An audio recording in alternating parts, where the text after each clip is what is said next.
में लगातार गिरावट जारी। पिछले 24 घंटों में 46,148 नए मामले सामने आए। रिकवरी रेट हुआ 96.80%। दिल्ली में आज से जिम, योग संस्थान और बैंक्वेट हॉल खुले। महाराष्ट्र में 21 लोगों को कोविड के नए रूप डेल्टा प्लस से संक्रमित होने के बाद प्रतिबंधों में दी गई कुछ छूट को लिया गया वापस।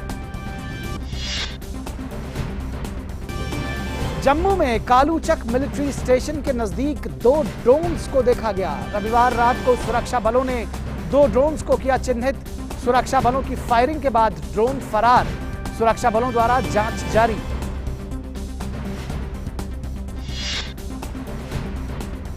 लद्दाख के 3 दिवसीय दौरे पर गए रक्षा मंत्री राजनाथ सिंह ने आज सीमा सड़क संगठन द्वारा निर्मित महत्वपूर्ण परियोजनाओं का किया उद्घाटन। बीआरओ द्वारा निर्मित पुलों से सीमावर्ती इलाकों में पहुंचना हुआ आसान।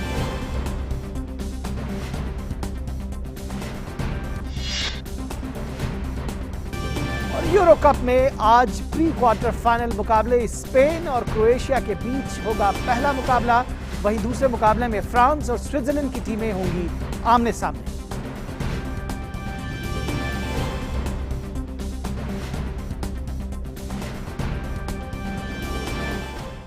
तो ये थी इस घंटे की हेडलाइंस और सबसे पहले बड़ी खबरों पर डालते हैं एक नजर।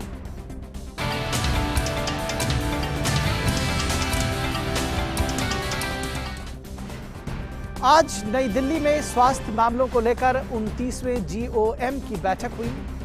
केंद्रीय स्वास्थ्य मंत्री की अध्यक्षता में हुई इस बैठक में हरदीप पुरी, अश्विनी चौबे, नीति आयोग के CEO सहित अन्य सदस्यों ने भाग लिया। बैठक की शुरुआत में स्वास्थ्य मंत्री ने बयान देते हुए कहा कि देश में कोरोना के मामले लगातार कम हो रहे हैं, लेकिन कोरोना के नए वेरिएंट्स और खासतौर पर डेल्टा प्लस वेरिएंट को लेकर पूरी तरह से सरकार सजग है, सतर्क है। देश के 12 राज्यों में ये नया वेरिएंट पाया गया है। इस लिहाज से 12 राज्यों में विशेष निगरानी रखी जा रही है। Delta plus is also a variant of concern as it is a sub-lineage of the Delta variant. Scientists are right now studying its impact on disease transmission, severity, immune escape and other public health effects. It has also been cultured in the labs and its effect on vaccines is also being studied right now. As a matter of abundant precaution, special surveillance is being carried out in the districts of the 12 states where the Delta plus has been detected. Doctor Harshvardhan ने कहा कि corona संक्रमण के दौरान देश में mucormycosis के नए मामले भी सामने आए हैं। अभी तक देश में 40,000 केस दर्ज किए गए हैं। Till now we have had a total of 40,845 cases in the country, out of which 31,344 are basically rhinocerebral in nature. Those 3,129 patients because of this, and in these cases those with history of COVID are 34,940, that's about 85.5%. Those having taken steroids, the history is of 21,523 patients, that's about 52%. In 45 to 60, that's about 17,464 cases, almost 40%, and then the rest greater than 60 years of age, 10,082 cases. और GM की बैठक में स्वास्थ्य मंत्री ने कहा कि भारत में कोरोना की वैक्सीन बड़ी तेजी से लगाई जा रही है। कल तक देश में 32 करोड़ 36 लाख वैक्सीन लगा दी गई हैं। अगर आंकड़ों पर गौर करें तो अभी तक अमेरिका ने अपने देशवासियों को 32 करोड़ 32 लाख वैक्सीन ही लगाई है। इस लिहाज से वैक्सीनेशन के मामले में भारत ने अमेरिका को पीछे छोड़ दिया है। In US, they had started their vaccination on 14th of December. And in India we had started it on 16th of January, and today US has been able to vaccinate or give doses to 32 crore 33 lakh 27 1,328 So today we have overtaken US in COVID vaccination. Similarly, obviously, of course, we are far more in numbers of doses given to our people as compared to UK, Italy, Germany or France. और भारत ने Covid vaccine dose लगाने के मामले में America को पीछे छोड़ दिया है। भारत ने अब तक 32 करोड़ 36 लाख से ज्यादा वैक्सीन के डोज लगाए हैं, जबकि अमेरिका ने 32 करोड़ 33 लाख के करीब डोज लगाए हैं। गौरतलब है कि भारत ने अमेरिका से कम समय में उससे ज्यादा वैक्सीन के डोज लगाए हैं। अमेरिका में टीकाकरण की शुरुआत 14 दिसंबर को हुई थी, वहीं भारत में इसकी शुरुआत करीब एक महीने बाद 16 जनवरी को हुई थी।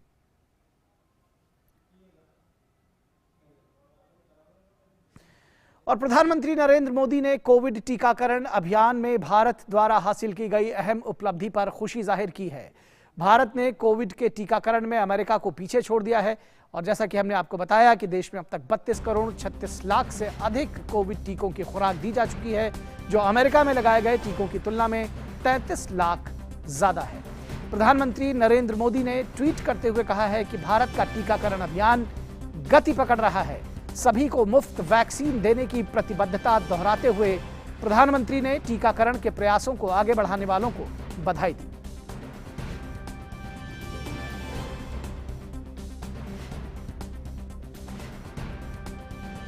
और इस पूरी खबर पर बात करते हैं अपने संवाददाता अजय विक्रम सिंह से। अजय, जिस तरह से देश में कोरोना के खिलाफ अभियान चल रहा है, निश्चित तौर पर वो उत्साहवर्धक है। सबसे पहले अगर टीकाकरण अभियान की बात करें, वैक्सीनेशन में अमेरिका को पीछे छोड़ दिया भारत ने।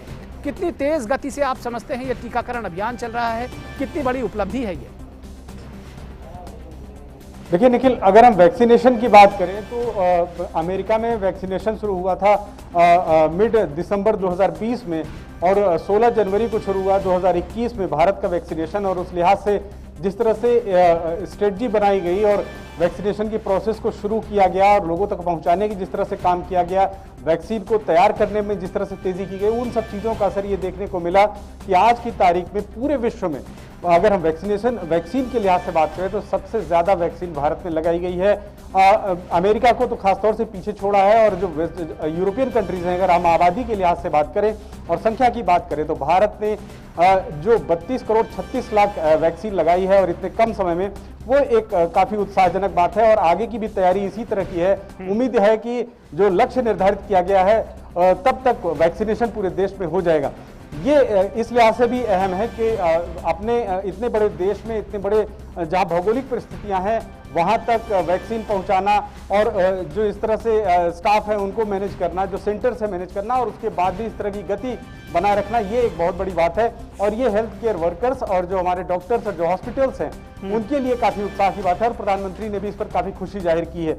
दूसरी बात अगर हम बात करें तो सभी एज ग्रुप के लिहाज से वैक्सीनेशन काफ़ी तेज हुई। अगर हम फर्स्ट डोज की बात करें तो 18 से 45 साल के लोगों में भी 8 करोड़ से अधिक का वैक्सीन लग चुकी पहली डोज।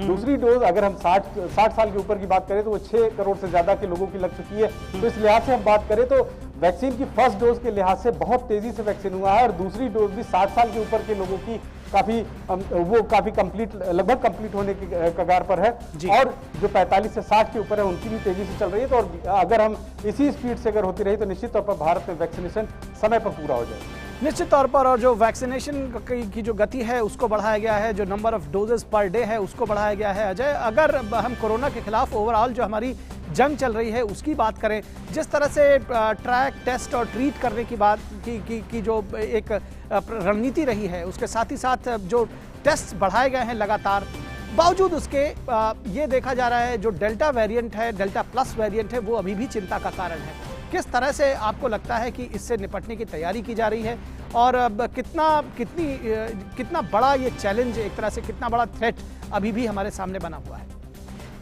लेकिन अगर हम बात करें कि जब ये कोरोना शुरू हुआ था तब हमारे देश में जो टेस्टिंग की क्षमता बहुत ही ज़्यादा कम थी। आज हमारे पास 2000 से ज़्यादा ऐसे टेस्टिंग लैब्स हैं जो कोरोना का टेस्ट कर सकते हैं और यही वजह है कि कल तक 40 करोड़ से ज़्यादा लोगों की टेस्टिंग हो चुकी है। इस लिहाज से अगर हम बात करें तो टेस्टिंग के लिहाज से भारत का जो इंफ्रास्ट्रक्चर है काफ़ी मजबूत है। डेल्टा वेरिएंट को लेकर चिंता है। आज जीओ की मीटिंग में भी ओपनिंग रिमार्क्स में स्वास्थ्य मंत्री ने जाहिर की और उन्होंने बात कही कि इस वेरिएंट का जो बिहेवियर होगा इसको लेकर बहुत अनिश्चितता है। इसको लेकर, इसी को लेकर जो जीनोम, जो इसकी टेस्टिंग है, जो इसके जीनोम को टेस्ट करना, इस किस तरह से व्यवहार करेगा, कितना घातक होगा, इसके लिए हमारे साइंटिस्ट पूरी तरह से लगे हुए हैं और उनको काम दिया गया है और वो उसमें बहुत तेजी से लगे हैं। सबसे अहम बात यह है कि 12 ऐसे राज्य हैं जिन राज्यों पर खासतौर से नजर है जहां पर केस आ चुके हैं, और जहां पर केस आ चुके हैं उनको वहां पर खासतौर से देखा जा रहा है कि किस तरह से वो बिहेव कर रहा है, किस तरह से फैल रहा है, या फिर वो कितना घातक होगा,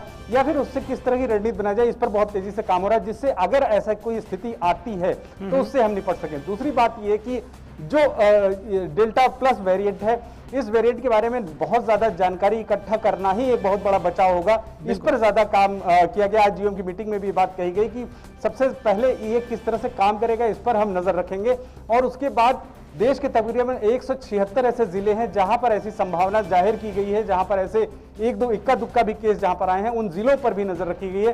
तो अगर शुरू से ही उस पर नजर रखी जाएगी तो आगे उसके बिहेवियर को समझते हुए रणनीति बनाई जा सकेगी। बिल्कुल, निश्चित तौर पर बिहेवियर को समझा जाए तो आगे उसको देखते हुए रणनीति बनाई जा सकती है। बहुत शुक्रिया अजय विक्रम सिंह इस तमाम बातचीत और जानकारी के लिए।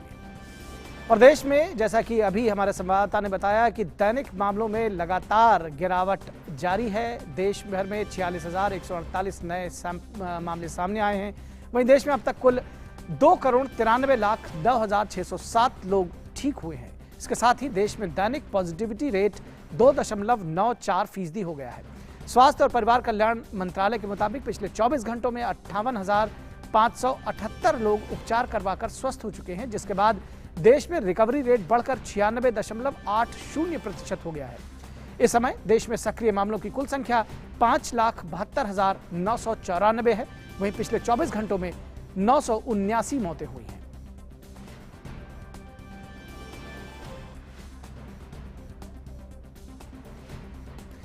भारतीय आयुर्विज्ञान अनुसंधान परिषद यानी ICMR के मुताबिक रविवार को 15,70,000 से ज्यादा कोरोना सैंपल्स की जांच की गई और इस तरह अब तक कुल 40,63,71,000 से अधिक कोविड सैंपल्स की जांच की जा चुकी है।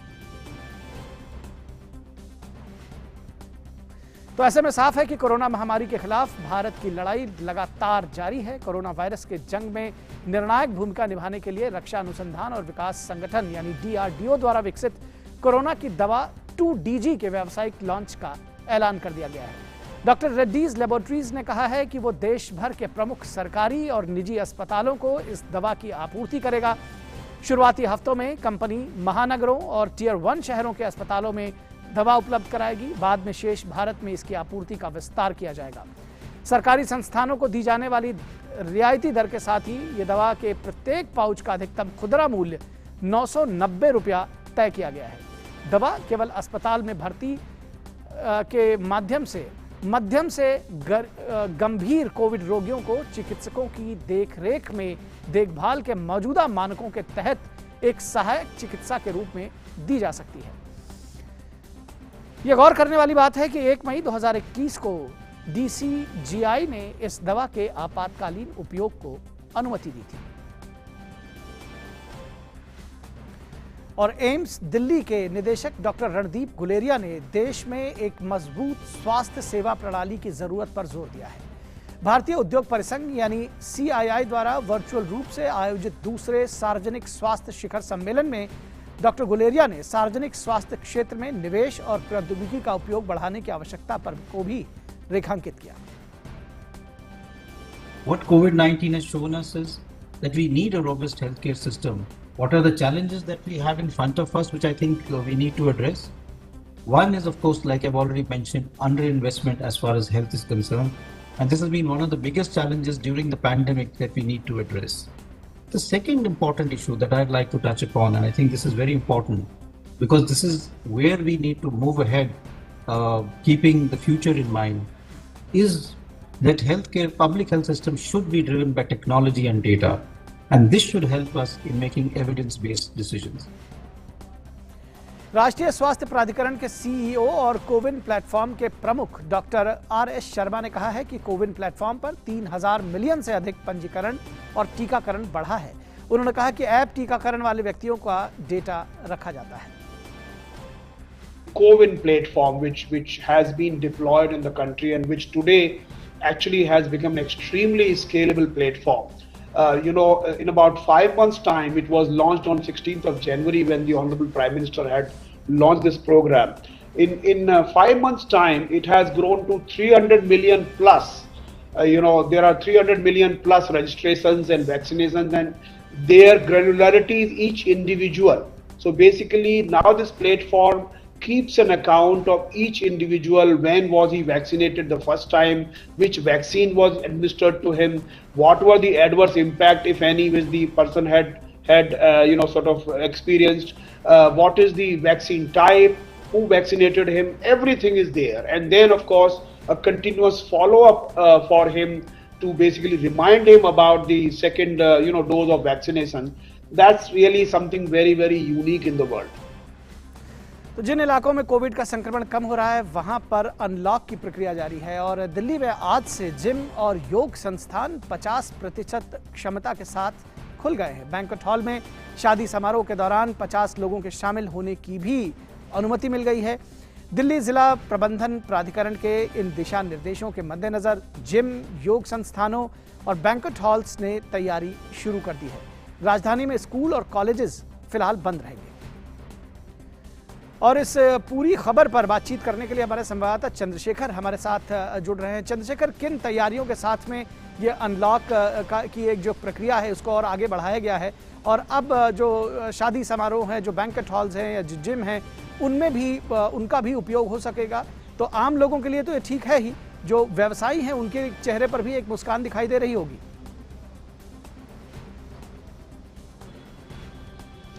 जी बिल्कुल निखिल, जिस तरीके से कोरोना का जो संक्रमण है दिल्ली में कम हुआ, उसकी रफ्तार थमी और उसके बाद धीरे धीरे जो दिल्ली में अनलॉक की प्रक्रिया को रखा गया ताकि पटरी पर ज़िंदगी जो है फिर से वापस आ सके। और इसके लिए 4 अनलॉक हम देख चुके थे, अब 5वां अनलॉक जो है वो दिल्ली में लगाया गया है। और इसमें कोशिश ये की गई है जो आर्थिक गतिविधियां हैं उन्हें धीरे धीरे तरीके से क्रमबद्ध तरीके से खोला जाए। और इसमें भी कोशिश ये की गई है जो दुकानें हैं, जो कमर्शियल कॉम्प्लेक्स हैं, उनको खोला जाए। सुबह 10 बजे से रात को 8 बजे तक वो खुले रहेंगे, शाम तक। और उसके बाद जो बार हैं वो भी 12 से 10 बजे तक खुले रहेंगे। इसके अलावा जो साप्ताहिक बाजार लगा करते हैं जो कि बहुत महत्वपूर्ण माने जाते हैं, उन बाज़ारों को भी कहा गया है कि वो एक जगह पर, एक स्थान पर एक ही बार लगाए जा सकते हैं, और वो भी किसी रोड पर नहीं बल्कि खुले जगह पर जाना पड़ेगा, खुले एरिया में लगाना पड़ेगा, स्कूल के या किसी आसपास के इलाके में। ये कोशिश वहाँ पर की गई है। जहाँ तक आपने बैंक्वेट हॉल और मैरिज हॉल की बात की थी तो उनमें भी कहा गया कि केवल 50 लोग ही उसमें आ सकते हैं। इसके अलावा जो प्रिकॉशंस लेने हैं कोविड-19 को लेकर के वो उसमें लेने होगा, और उसके लिए निगरानी तंत्र जो है बहुत मजबूत किया गया है कि किसी तरीके से इसकी अवहेलना ना की जा सके। और इसके साथ साथ जो शिक्षण संस्थानों की आपने बात की, या फिर मनोरंजन केंद्रों की आपने बात की, या फिर स्विमिंग पूल हैं या फिल्म हॉल हैं, इनको अभी बंद रखा गया है। किसी भी राजनीतिक, धार्मिक या सामाजिक रैलियों की जो बात है, अनुष्ठान या कार्यक्रमों की बात है, उनको भी बंद किया गया है। जिनकी कोशिश ये की गई है जो महत्वपूर्ण चीज़ें हैं, जो आर्थिक गतिविधियाँ हैं, उनको धीरे धीरे से खोला जा सके ताकि रोजी रोटी जो है लोग हैं जो दिल्ली में जो जिस पर निर्भर हैं वो इसको कर सकें। तो आसपास के इलाकों की जो दुकानें हैं अब वो खोली जा सकेंगी, तो इससे कम से कम आय का साधन जो है लोगों का वो बढ़ सकेगा। और कोरोना संक्रमण में भी देखा जाएगा कि ज़्यादातर भीड़ को ना इकट्ठे होने दिया जाए। अलग अलग सेक्शंस को खोला गया है धीरे धीरे तरीके से, और जब स्थिति एकदम सामान्य की ओर बढ़ेगी तब हम देखेंगे कि और जो गतिविधियाँ हैं और जो चीज़ें हैं उनको भी धीरे धीरे खोला जाएगा। निश्चित तौर पर तो ये एक सुखद एहसास है कि कहीं ना कहीं अनलॉक की जो प्रक्रिया है ये लगातार आगे बढ़ रही है और कोरोना का संक्रमण भी कम हो रहा है। बहुत शुक्रिया इस तमाम बातचीत और जानकारी के लिए चंद्रशेखर जोशी। और खबर महाराष्ट्र से। महाराष्ट्र सरकार ने कोरोना प्रतिबंधों में दी गई कुछ छूट को वापस ले लिया है। महाराष्ट्र में 21 लोगों के कोविड के नए रूप डेल्टा प्लस से संक्रमित होने के बाद राज्य सरकार ने आज से लागू होने वाले नियमों में कुछ संशोधन किया है। केंद्रीय स्वास्थ्य मंत्रालय ने महाराष्ट्र को भेजे गए पत्र में महामारी को नियंत्रित करने के लिए तुरंत कदम उठाने को कहा था। इसके बाद महाराष्ट्र के मुख्य सचिव सीताराम कुंते ने राज्य में और प्रतिबंध लागू किए हैं। और महाराष्ट्र में इन प्रतिबंधों को लेकर के बात करेंगे। मुंबई में मौजूद है हमारे संवाददाता शिशिर सेलार। शिशिर, एक बार लग रहा था कि अनलॉक की प्रक्रिया जैसे आज अभी हमने बात की कि दिल्ली में खुल रही है, मुंबई और महाराष्ट्र में भी एक तरह से ये धीरे धीरे आगे बढ़ रही थी, लेकिन डेल्टा प्लस वेरिएंट एक बार फिर से चिंता का कारण बन गया है।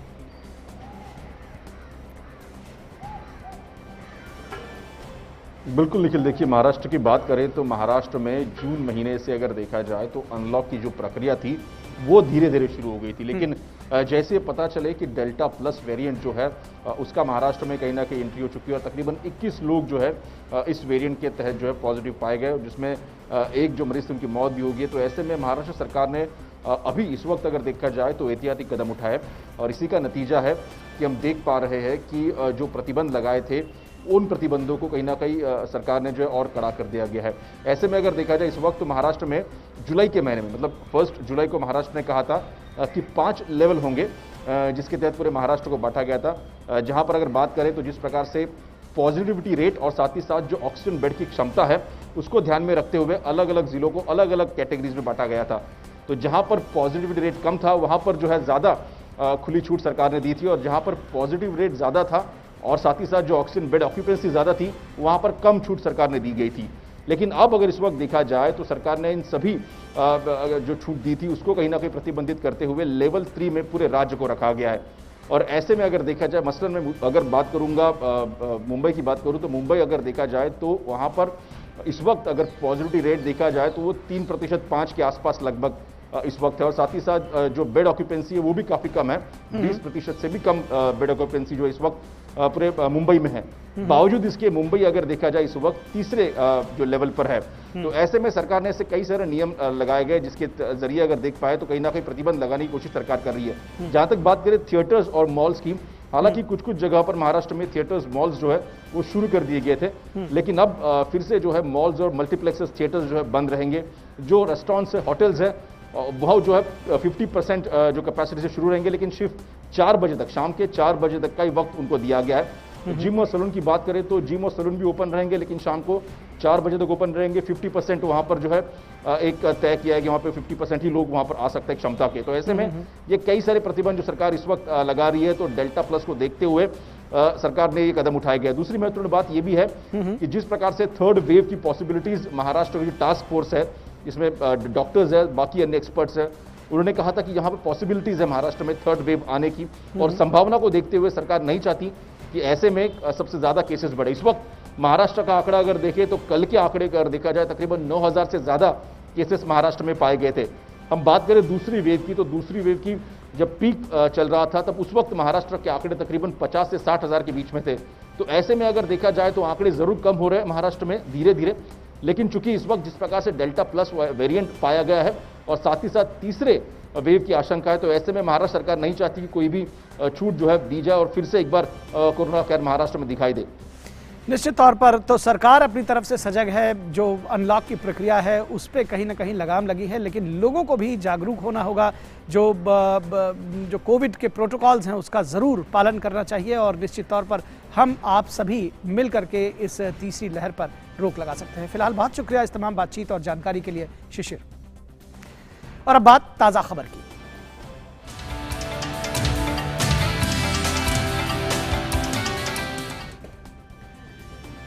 केंद्र शासित प्रदेश जम्मू और कश्मीर में कालूचक मिलिट्री स्टेशन के नजदीक 2 ड्रोन्स चिन्हित किए गए। जम्मू जिले में स्थित मिलिट्री स्टेशन में रविवार की रात दोनों ड्रोन्स को देखा गया। रक्षा प्रवक्ता ने डीडी न्यूज को बताया कि पहला ड्रोन मिलिट्री स्टेशन के करीब रात में 11:30 बजे देखा गया, जबकि दूसरा ड्रोन देर रात करीब 1:30 बजे देखा गया। सुरक्षा बलों ने ड्रोन को निशाना बनाकर कई राउंड फायरिंग की, जिसके बाद ड्रोन घटनास्थल से फरार हो गए। इस मामले में सेना की तहकीकात जारी है। और इस पूरी खबर पर बातचीत करने के लिए श्रीनगर से हमारे संवाददाता रमेश रैना, जम्मू से हमारे संवाददाता रमेश रैना मौजूद है। रमेश, किस तरह से इसकी तहकीकात की जा रही है? क्या कुछ आशंका जताई जा रही है? ड्रोन्स कहाँ के किस तरह से आए होंगे? क्या कुछ अभी तक पता चल पाया इस मामले में? जी निखिल, सबसे पहले मैं आपसे ये बात कहूँ कि जो दो ड्रोन जो कल देखे गए वहाँ पर मिलिट्री एरिया है, रत्नोचक कालूचक का एरिया है। एक ड्रोन आया अराउंड 11:45 रात के 11:15 बजे और दूसरा ड्रोन स्पॉट किया गया अराउंड 2:30। अच्छा। और 1:30 बजे नहीं, इट इज 2:30 जी। तो दोनों ड्रोन जब आए तो वहां पर जो हमारे वहां पर क्विक करेक्शन टीम थी, जब उन्हें देखा उन्होंने इमीडिएटली उनको फायर किया तो दोनों को भगा दिया। और ये जो इंसिडेंट हुआ है ये कल आपको पता है, कल भी एक एयरफोर्स स्टेशन में कुछ लो इंटेंसिटी ब्लास्ट हुए। उसके इमीडिएटली बाद ये हुआ है, सीधी तौर इसके जो तार ये हम कहेंगे कि ये जुड़े हुए हैं क्या, सीमा पार से जुड़े हुए हैं, क्योंकि हमेशा देखा गया है जब भी जम्मू कश्मीर राज्य में, जम्मू कश्मीर में किसी तरह की कोई तरक्की का कोई कदम सरकार उठाती है, कुछ प्रगति होने का कुछ काम चलता है, तो पाकिस्तान के जो वहाँ पर टेररिस्ट ऑर्गेनाइजेशंस हैं जो वहाँ बैठे हुए हैं, वो कुछ ना कुछ गड़बड़ जरूर करना चाहता है कि जो हमारी प्रोसेस है उसमें किसी तरह से कोई खलल डाला जा सके। तो पाकिस्तान की पॉलिसी आपको पता ही है कि वो नहीं चाहती कि कहीं जम्मू कश्मीर में कोई तरक्की का दौर शुरू हो जाए। जी निखिल जी, निश्चित तौर पर लोकतंत्र की प्रक्रिया को बाधित करना, किसी भी तरह से जम्मू कश्मीर की प्रगति में बाधा पहुंचाना, ये जो पुरानी आदत रही है पाकिस्तान की, उसके तहत भी ये काम निश्चित तौर पर किया गया होगा। कोई मिलिट्री इंटेलिजेंस से कोई इनपुट अभी तक सामने आ पाया है? जांच निश्चित तौर पर जारी है इस पे। जी देखिए, जब ये कल इंसिडेंट हुआ था, इमीडिएटली उसके बाद जो उनकी क्विक रिएक्शन टीम थी, उन्होंने वहां पर खंगालना, सारे एरिया में उन्होंने तलाशी अभियान शुरू कर दिया।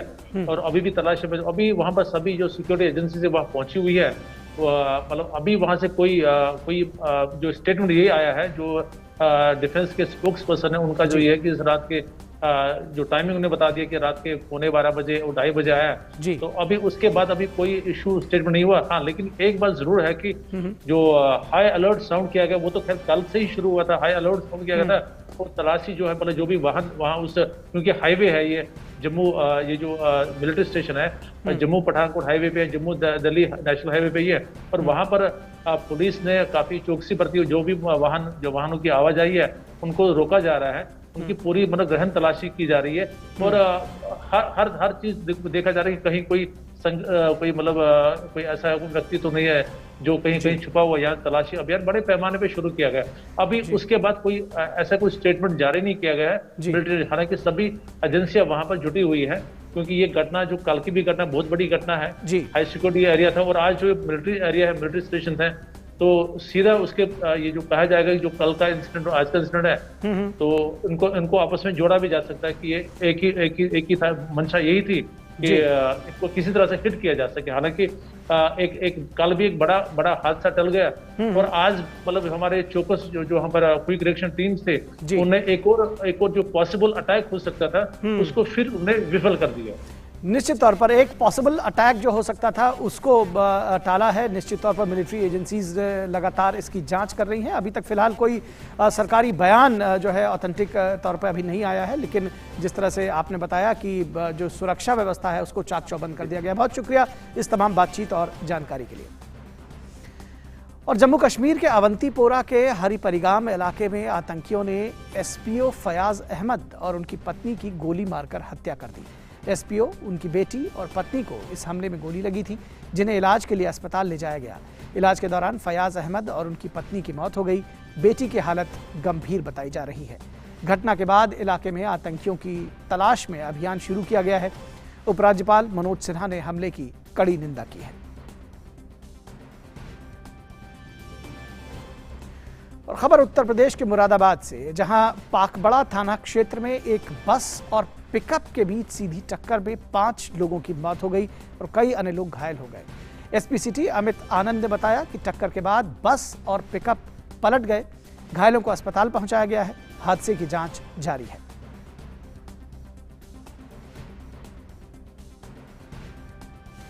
और अब नजर डालते हैं अन्य राष्ट्रीय खबरों पर।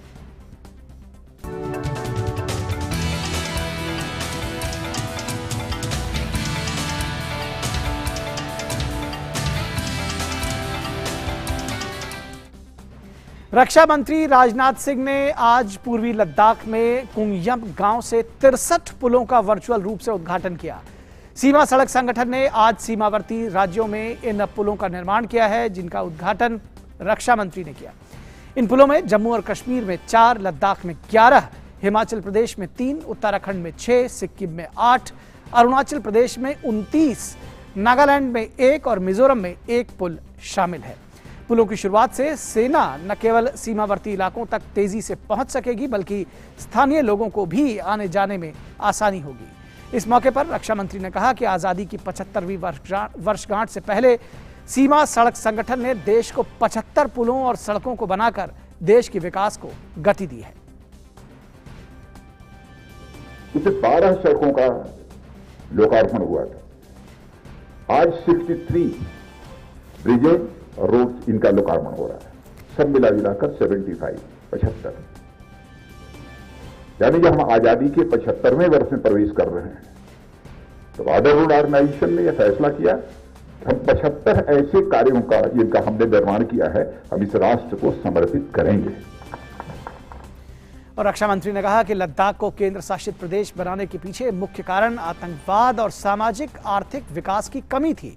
उन्होंने कहा कि केंद्र ने लद्दाख में निवेश लाने और बुनियादी ढांचे को बढ़ाने के लिए कई कदम उठाए हैं। सरकार ने 2 साल पहले एक ऐतिहासिक फैसला किया है। जम्मू कश्मीर भी यूनियन टेरिटरी बन गया, लद्दाख भी अलग से यूनियन टेरिटरी बना है। अब यह यूनियन टेरिटरी बनाने की जरूरत क्यों पड़ी? बहुत सारे कारण हो सकते हैं, लेकिन प्रमुख रूप से 2 कारण, आतंकवाद और सोशियो इकोनॉमिक डेवलपमेंट का अभाव, 2 प्रमुख चीज। चाहे सेंट्रल गवर्नमेंट का जितना भी असिस्टेंस मिल जाए और जिस हद तक सोशियो इकोनॉमिक डेवलपमेंट होना चाहिए था, नहीं हो पाता। यानी न्यूनतम आवश्यकताओं के लिए लोग तरसते रहे। मैं समझता हूं कोई भी संवेदनशील सरकार इसे बर्दाश्त नहीं कर सकती। रक्षा मंत्री ने कहा कि प्रधानमंत्री नरेंद्र मोदी चाहते हैं कि जम्मू कश्मीर और लद्दाख में राजनीतिक प्रक्रिया शुरू हो। रक्षा मंत्री ने कहा कि पीएम जल्द ही लद्दाख के लोगों से बात करेंगे। इस यूटी और जम्मू कश्मीर और लद्दाख में हमारे प्रधानमंत्री जी, अब पहले हमारे प्रधानमंत्री जी की मंशा पर लोग सवाल या निशान इधर के लोग, कुछ लोगों ने लगाना शुरू किया। Vested interest, vested political interest. लेकिन वे चाहते हैं कि जम्मू कश्मीर में भी पॉलिटिकल प्रोसेस प्रारंभ हो, लद्दाख में भी पॉलिटिकल प्रोसेस प्रारंभ हो, और यहां भी वो बात करने वाले हैं। जम्मू कश्मीर के लोगों से उन्होंने बातचीत की है। लंबे समय तक यही स्थिति बनी रहे, ये हम लोग नहीं चाहते। माइक्रो ब्लॉगिंग साइट ट्विटर का भारत के नए आईटी और सोशल मीडिया कानूनों को नजरअंदाज करने का मामला लगातार चर्चा में है। इस बीच संसदीय समिति के सामने पिछले हफ्ते ट्विटर के अधिकारी पेश भी हुए, जहां उनसे कई सवाल भी पूछे गए। 29 जून को फेसबुक इंडिया और गूगल इंडिया के प्रतिनिधियों को भी संसदीय समिति के सामने पेश होना है। ट्विटर के नए नियमों का अनुपालन न करने के चलते पहले ही अपना मध्यस्थ का दर्जा खो दिया है। वहीं सोशल मीडिया कंपनी के अंतरिम शिकायत अफसर ने अपने पद से इस्तीफा दे दिया है। ट्विटर ने आईटी मंत्री के अकाउंट को भी बिना किसी पूर्व सूचना के ब्लॉक किया था। हालांकि 1 घंटे बाद भी फिर से शुरू कर दिया गया था इसे, जिस पर कड़ी प्रतिक्रिया देते हुए केंद्रीय मंत्री रविशंकर प्रसाद ने कहा था कि ट्विटर का यह रवैया नए आईटी नियमों का उल्लंघन है। केंद्रीय मंत्री ने साफ किया कि भारत में काम करने वाली सभी सोशल मीडिया कंपनियों को नए आईटी नियमों का पालन करना ही होगा, इसमें कोई समझौता नहीं किया जाएगा। और भारत ने आज सुबह 10:55 पर ओडिशा के तट पर अग्नि श्रृंखला की एक नई मिसाइल अग्नि पी का सफल परीक्षण किया। रक्षा अनुसंधान और विकास संगठन डीआरडीओ ने ओडिशा के बालासोर के तट पर डॉक्टर एपीजे अब्दुल कलाम द्वीप से नई पीढ़ी के परमाणु सक्षम बैलिस्टिक मिसाइल अग्नि पी का सफल परीक्षण किया। परीक्षण के दौरान पूर्वी तट के किनारे स्थित विभिन्न टेलीमेट्री और एक राडार स्टेशन ने मिसाइल को ट्रैक और मॉनिटर किया। इस मिसाइल ने उच्च स्तर की सटीकता के साथ सभी मिशंस को और उसके उद्देश्यों को पूरा किया। अग्नि पी की मारक क्षमता 1000 से 2000 किलोमीटर के बीच है।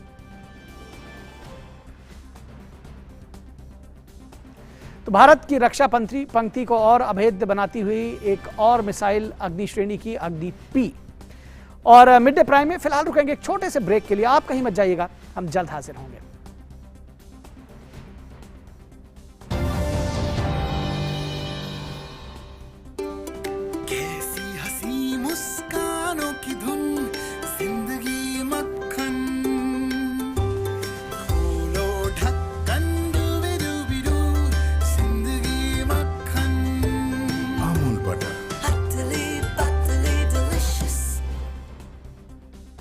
मुंबई, एक व्यक्ति की बारिश में फंसी गाड़ी दम घुटने से हुई मौत।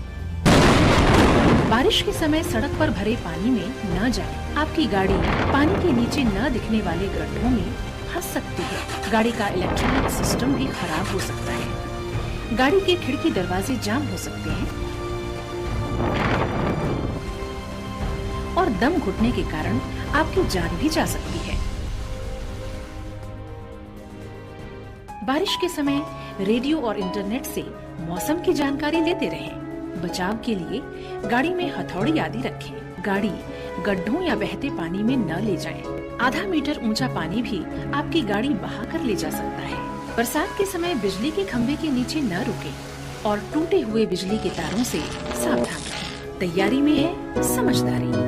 एनडीएमए द्वारा जनहित में जारी। अरे मामा जी, अब कुछ खा नहीं रहे हैं, कुछ बोल भी नहीं रहे हैं। आप लोग इतना कुछ बोल रहे हैं कि आपको कुछ भी सुनाई नहीं दे रहा है। देखिए, आपके घर की एक एक दीवार चीख चीख कर कह रही है कि अच्छी सीमेंट क्यों नहीं लगाई। अगर वंडर सीमेंट लगाते तो दीवारें इतनी मजबूत होती कि आपके घर की दीवारों में बिल्कुल दरारें नहीं पड़ती। वंडर सीमेंट जब भी आए भला कर जाए।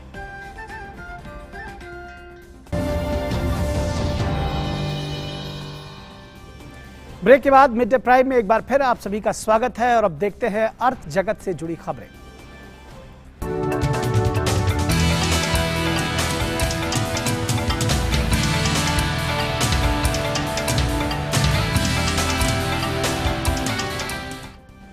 व्यापार प्राइम में बात करेंगे सेंसेक्स की। कारोबारी सप्ताह के पहले दिन यानी सोमवार को शेयर बाजार हरे निशान पर खुला है। बॉम्बे स्टॉक एक्सचेंज का प्रमुख इंडेक्स सेंसेक्स 150 अंक की बढ़त के साथ 53,074 के स्तर पर खुला है। नेशनल स्टॉक एक्सचेंज का निफ्टी 40 अंकों यानी 0.25% की बढ़त के साथ 15,900 के स्तर पर खुला।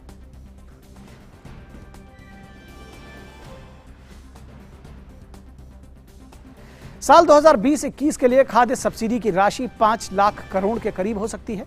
सरकार ने एफसीआई को पुराने बकाये की राशि के भुगतान की नीति पर काम करना शुरू कर दिया है। दरअसल वित्त मंत्री निर्मला सीतारमण ने बजट में न दिखाई जाने वाली सब्सिडी को पारदर्शी बनाने के लिहाज से बकाये 2 लाख करोड़ के भुगतान का फैसला लिया है। यह ऑफ बजट सब्सिडी वित्तीय घाटे पर बुरा असर डालती है, जो आम लोगों की निगाह में नहीं आता है। बजट सुधारों की इस दिशा में इसे अहम कदम माना जा रहा है। और वित्त मंत्री आज दोपहर 3 बजे प्रेस कॉन्फ्रेंस करेंगी। नेशनल मीडिया सेंटर में ये प्रेस कॉन्फ्रेंस को संबोधित करेंगी और अर्थव्यवस्था और कोविड की स्थिति पर सरकार की नजर है। और अर्थ जगत की खबरों के बाद अब बात करते हैं उन खबरों की जिन्होंने दुनिया भर में सुर्खियां बटोरी है।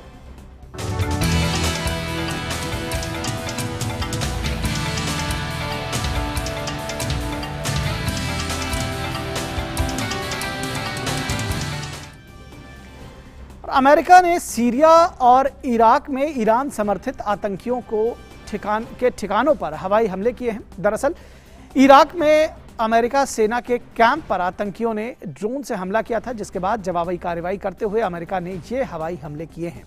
अमेरिका ने एक बयान में कहा है कि सीरिया और इराक में ऑपरेशनल और वेपन स्टोरेज वाले ठिकानों को निशाना बनाया गया है। हालांकि अमेरिका द्वारा किए गए हमलों में कितने लोग मारे गए इस बारे में कोई खुलासा नहीं किया गया है।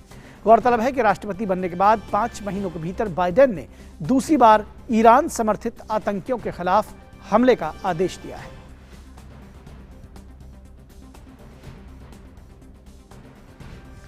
और बांग्लादेश की राजधानी ढाका में रविवार शाम हुए एक विस्फोट में 7 लोगों की मौत हो गई, जबकि दर्जनों लोग घायल हो गए।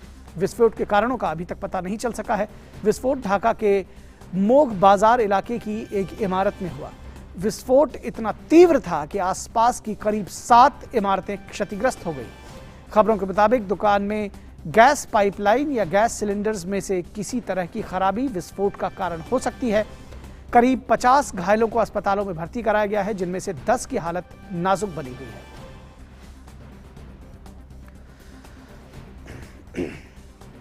और ब्रिटेन की राजधानी लंदन में लोगों ने कोविड प्रतिबंधों की वजह से प्रभावित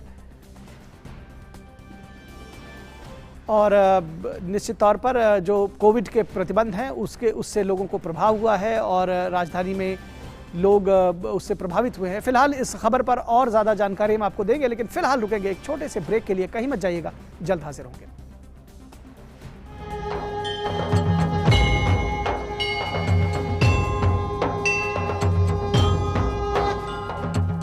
मंगल करता अंतर्यामी, रिद्धि सिद्धि के ये है स्वामी। प्रथम पूज्य है, परम देव है, सबके मिटाए कष्ट कलेश। श्री गणेश, श्री गणेश, श्री गणेश, श्री गणेश।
दवाई भी कड़ाई भी का मंत्र लिए वैक्सीनेशन की चल रही है लहर, गांव-गांव, शहर-शहर।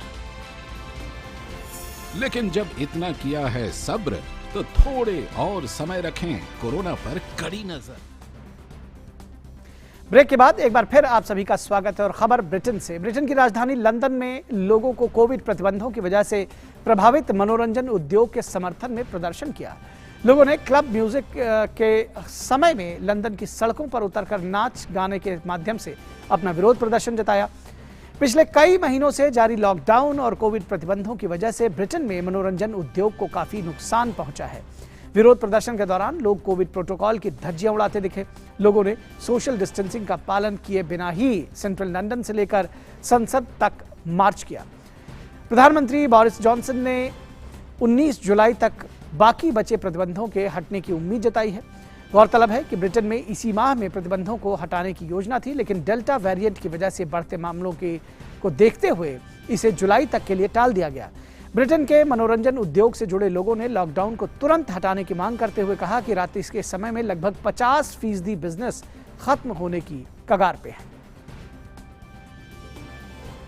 और अब देखते हैं खेल जगत की खबरें।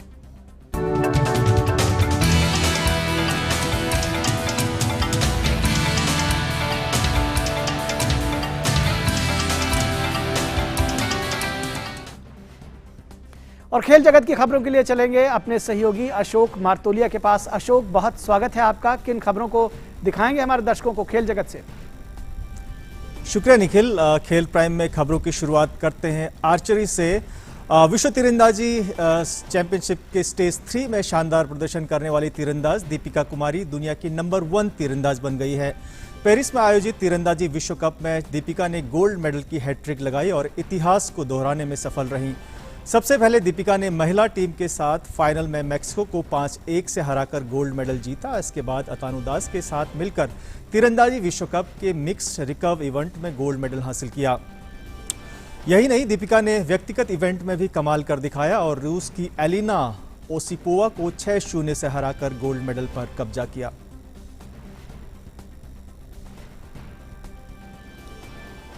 और भारतीय तीरंदाजी संघ के अध्यक्ष अर्जुन मुंडा ने तीरंदाजी में दीपिका कुमारी व अतानु दास के मिश्रित युगल रिकर्व और महिला रिकर्व में दीपिका के साथ कोमालिका व अंकिता के स्वर्ण पदक जीतने पर उन्हें बधाई दी। इस देश के समस्त लोग गौरवान्वित हैं कि आर्चरी के क्षेत्र में हमारी महिला टीम ने आज स्वर्ण पदक जीतने का गौरव हासिल किया। मैं उन लोगों को बहुत बहुत बधाई देता हूँ। मैं बधाई देता हूँ दीपिका और अतानु को, जिन दोनों ने गोल्ड मेडल जीतने का काम। एक दिन में दीपिका ने 2 गोल्ड मेडल हासिल किए। तो ऐसे खिलाड़ियों के माध्यम से देश का नाम रोशन होता है। और भारत की star weightlifter Mirabai Chanu Tokyo Olympic की तैयारी को लेकर इन दिनों अमेरिका में हैं। चानू का एक ही सपना लेकर चल रही है कि वो टोक्यो ओलंपिक से पदक लेकर वापस लौटे। चानू ने हाल ही में काफ़ी अच्छा प्रदर्शन किया है। हालांकि इसके साथ ही वो मानती हैं कि उन्हें अपने खेल के कुछ हिस्सों में सुधार की ज़रूरत है।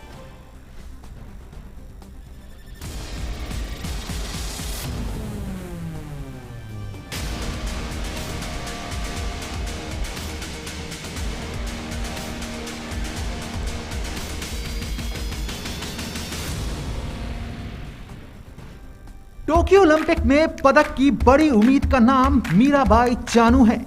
वो नाम जिसने अपनी मेहनत के बल पर बेहद कम समय में सफलता की उड़ान भरी। मीराबाई के करियर में कई उतार चढ़ाव आए, हर चुनौती को बौना साबित किया। मीरा ने 2016 रियो ओलंपिक में भी हिस्सा लिया था। वहां मिली नाकामी ने मीरा को तोड़ के रख दिया, लेकिन जल्द ही मीरा ने इससे निकलकर साल 2017 में विश्व चैंपियनशिप में स्वर्ण पदक जीता, तो 2018 में राष्ट्रमंडल खेल में स्वर्ण पदक पर अपने नाम की मोहर लगाई। 2020 में एशियन चैंपियनशिप में मीरा के दम ने कांस्य पदक को जीता। मीरा के लिए सबसे बड़ी कामयाबी इस साल स्नैच में आई, जहां उन्होंने 86 किलोग्राम का भार उठाया। इस भार को उठाने के बाद क्लीन एंड जर्क में विश्व रिकॉर्ड कायम करते हुए 119 किलोग्राम का भार उठाया। वो कुल 205 किलोग्राम के साथ तीसरे स्थान पर रहीं। इससे पहले क्लीन एंड जर्क में विश्व रिकॉर्ड 118 किलोग्राम का था। चानू का 49 किलोग्राम में व्यक्तिगत सर्वश्रेष्ठ प्रदर्शन कुल 203 किलोग्राम, 88 किलोग्राम और 115 किलोग्राम था, जो उन्होंने पिछले साल फरवरी में राष्ट्रीय चैंपियनशिप में बनाया था। अभी ओलंपिक में पास हो गया है तो जल्दी आ जाएगी, पता भी नहीं चलेगा।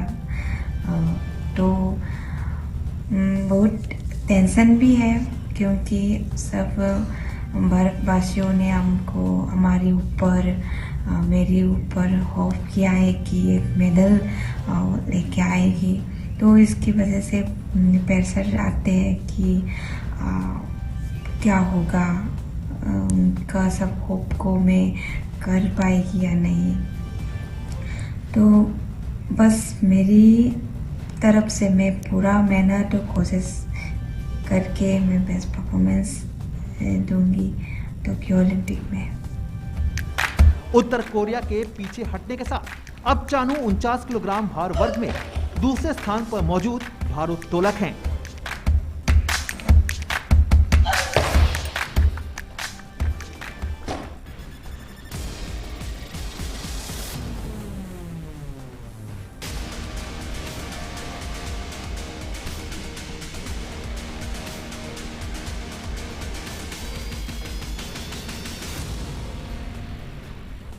ओलंपिक और ओलंपिक खिलाड़ियों को अपना सपोर्ट देने के लिए आप ओलंपिक क्विज में भाग ले सकते हैं। हमारा क्विज इस पर लॉगिन कर सकते हैं आप http://quiz.mygov.in.quiz रोड टू टोक्यो 2020 में भाग ले सकते हैं।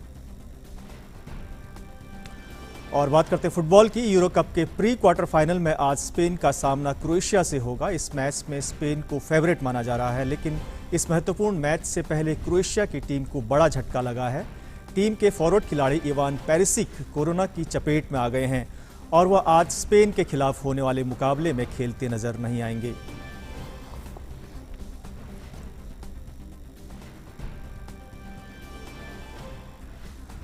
वहीं देर रात दूसरे मैच में फ्रांस और स्विट्जरलैंड की टीम आमने सामने होंगी। विश्व चैंपियन फ्रांस अब तक यूरो कप में अजेय चल रही है।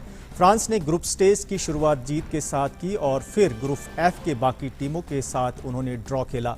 हालांकि ग्रुप एफ में स्विट्जरलैंड कुछ खास प्रदर्शन नहीं किया है। शुरुआत ड्रॉ करने के बाद वह टेबल टॉपर इटली ने स्विट्जरलैंड को 3-0 से बुरी तरह हराया, लेकिन टीम ने अपने आखिरी मैच में तुर्की को 3-1 से हराकर अच्छी वापसी की।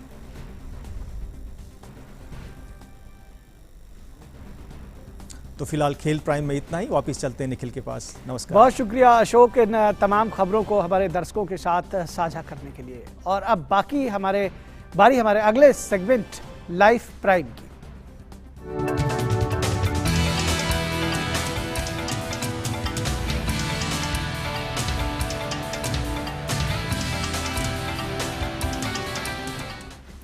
लाइफ प्राइम में बात करते हैं ऑनलाइन गेमिंग की। कोरोना लॉकडाउन में ऑनलाइन गेमिंग इंडस्ट्री ने काफी विस्तार किया है। जिस तेजी से यह सेक्टर हाल के सालों में उभरा है, इसके नियमन को लेकर भी सभी राज्य अब जरूरी कानून बना रहे हैं।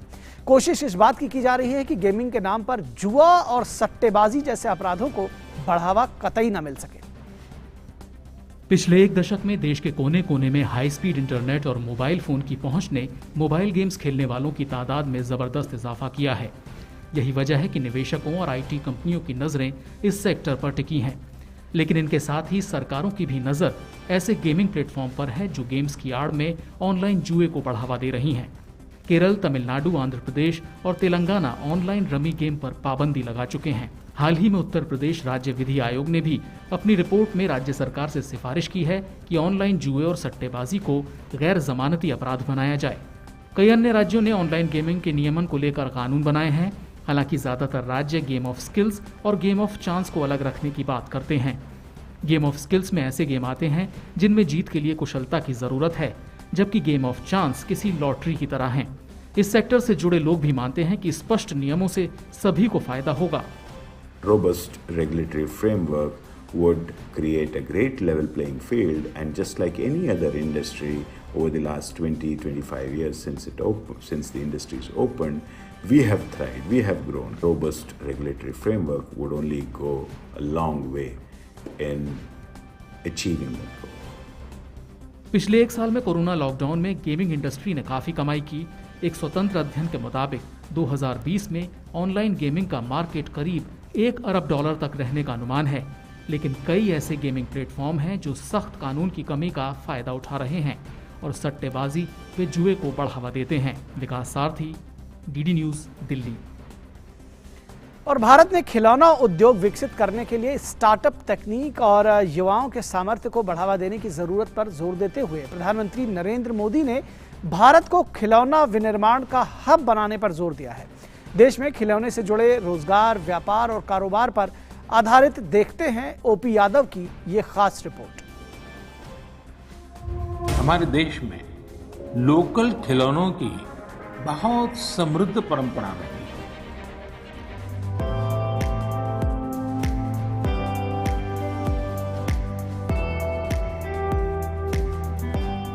भारत में खिलौना उद्योग की अपार संभावनाएं हैं। देश में खिलौना बाजार को बढ़ावा देने और विदेशी खिलौनों पर निर्भरता कम करने के लिए प्रधानमंत्री नरेंद्र मोदी ने मन की बात कार्यक्रम में देश को खिलौना हब बनाने का जिक्र किया था।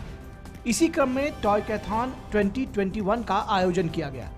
टॉय कैथॉन ग्रैंड फिनाले के प्रतिभागियों के साथ संवाद के दौरान प्रधानमंत्री ने कहा कि ग्लोबल टॉय मार्केट करीब $100 बिलियन का है। इसमें भारत की हिस्सेदारी सिर्फ $1.5 बिलियन के आसपास ही है। इसे बढ़ाने की जरूरत है। ग्लोबल टॉय मार्केट करीब $100 बिलियन का है। इसमें भारत की हिस्सेदारी सिर्फ $1.5 बिलियन के आसपास ही है। इस स्थिति को बदलना बहुत जरूरी है। टॉय कैथॉन 2021 ग्रैंड फिनाले के दौरान ग्रेटर नोएडा के NIET परिसर में प्रतिभागियों से प्रधानमंत्री ने संवाद किया। पीएम मोदी के प्रेरक विचारों से उत्साहित इन प्रतिभागियों ने कहा कि खिलौनों का प्रभाव हमारे मन मस्तिष्क पर पड़ता है। खिलौनों के जरिए रसायन, गणित और भौतिकी जैसे कठिन विषयों को सरल भाषा में न केवल पढ़ाया जा सकता है, बल्कि छात्रों की रुचि भी इनमें बढ़ाई जा सकती है। इसलिए NIET तकनीकी शैक्षिक पाठ्यक्रमों में टॉय एजुकेशन को शामिल करेगा। ये एक बहुत ही अहम मुहिम है जो हमारे माननीय प्रधानमंत्री जी श्री नरेंद्र मोदी जी ने शुरू करी है। NIT एक ऑटोनोमस संस्था है, उसमें हमने अपने कैरिकुलम में भी एंटरप्रेन्योरशिप स्टार्टअप को इंक्लूड किया है, जो हमें लगता है आने वाले दिनों में जो हमारा मोटिव है be a job giver not a job seeker, उसको और स्ट्रेंथन करने के लिए उम्मीद होगी। खिलौना उद्योग में वोकल फॉर लोकल को बढ़ावा देने के लिए उत्तर प्रदेश के नोएडा में जल्द ही टॉय सिटी बनने जा रही है। इस साल से टॉयथॉन की रचना करी गई है और ग्रेटर नोएडा में टॉय सिटी भी बनाई जा रही है। तो मेरे ख्याल से जो प्रधानमंत्री जी ने बोला कि $100 बिलियन की मार्केट है ऑल ओवर वर्ल्ड और हिंदुस्तान का हिस्सा करीब 1.5% है, उससे हमारे जो छात्र हैं पूरे देश के, उनको मोटिवेशन मिलेगा। गौरतलब है कि भारतीय खिलौना बाजार में 75% विदेशी और 25% स्वदेशी मार्केट है। ऐसे में आजादी का अमृत महोत्सव मना रहे देशवासियों के लिए प्रधानमंत्री द्वारा स्वदेशी खिलौना उद्योग को बढ़ावा देने की पहल से निश्चित तौर पर परंपरागत खिलौना विनिर्माण के क्षेत्र में एक नई क्रांति का आगाज होगा। निश्चित तौर पर NIT संस्थान द्वारा खेल खेल में बच्चों को न केवल शिक्षा देने का काम किया जा रहा है, बल्कि भारतीय हजारों साल पुरानी जो सांस्कृतिक विरासत है उसको शिक्षा से जोड़कर अंतर्राष्ट्रीय स्तर पर एक पहचान दिलाने का महत्वपूर्ण प्रयास भी किया जा रहा है। नोएडा से मेरे सहयोगी विनय के साथ मैं OP यादव, DD न्यूज के लिए।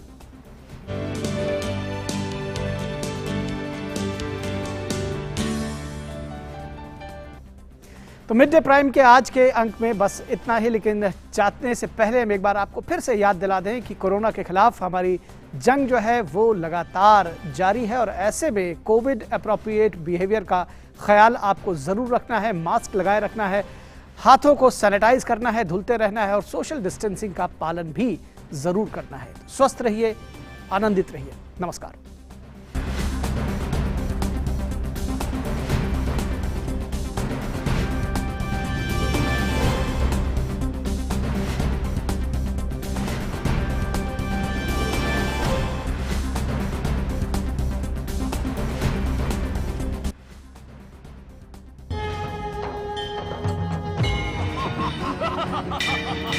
ब्रह्मांड में होने वाली समस्त घटनाएं महाप्रलय का ही संकेत दे रही हैं। अब हम सब प्रथम पूज्य श्री महागणेश के हृदय प्रदेश में रहकर मनवंतर की इस महाप्रलय के साक्षी बने। प्रथम पूज्य श्री महागणेश की